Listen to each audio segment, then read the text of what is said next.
Easy and quick மெத்தடில் இன்ஸ்டண்ட்டாக மோர் குழம்பு எப்படி செய்யலான்னு பார்க்கலாமா? வாங்க வீடியோக்குள்ளே போகலாம்.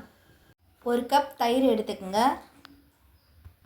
அந்த தயிரை ஜாரில் போட்டு ரிப்பரில் திருப்பிங்க.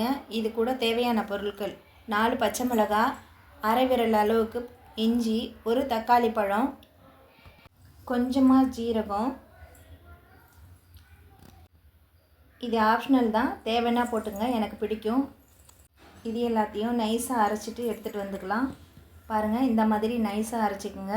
இப்போ ஆஸ் யூஷுவல் 2 டீஸ்பூன் அளவு எண்ணெய் விட்டுக்குங்க. கடுகு, ஜீரகம் இதெல்லாம் பொரிஞ்சதுக்கப்புறமா 2 காஞ்ச மிளகாய் உங்கள் காரத்துக்கு ஏற்ப போட்டுக்கோங்க. விதை இல்லாமல் நீக்கிட்டு போட்டிங்கன்னா நல்லாயிருக்கும். மோர் குழம்புக்கு அரைச்சி வச்சுருக்கோம் இல்லையா, அது கூட இந்த தயிரை கொஞ்சமாக கலந்துக்குங்க. கொஞ்சம் தயிரை தனியாக எடுத்து வச்சுக்கோங்க. இப்போ மஞ்சள் பொடி கொஞ்சம் சேர்த்துக்குங்க. உப்பு தேவையான அளவு சேர்த்துக்குங்க.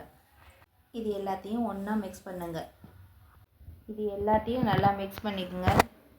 அதுக்கப்புறமா அதே வாணலில் 100 கிராம் அளவுக்கு வெண்டைக்காய் நல்லா சுருளை வதக்குங்க. அதாவது ஒரு 90% வதங்கணும். வெண்டைக்காய் நல்லா வதங்கிடுச்சு பாருங்கள். வதக்கி வச்சுருக்க வெண்டைக்காவை தனியாக எடுத்து வச்சுக்கோங்க. அதே கடாயில் நம்ம கலந்து வச்சுருக்கோம் இல்லையா மோர் குழம்புக்கு, அதை அந்த கடாயில் விட்டுடுங்க. விட்டதும் அது ஒரு பொங்கு வந்ததும் தாளிப்பு வெண்டைக்காய் ரெண்டையும் அது கூட சேர்த்துக்குங்க. இறக்கி வச்சதும் நம்ம தயிர் எடுத்து வச்சுருக்கோம் இல்லையா, அதை இது கூட சேர்த்துக்குங்க.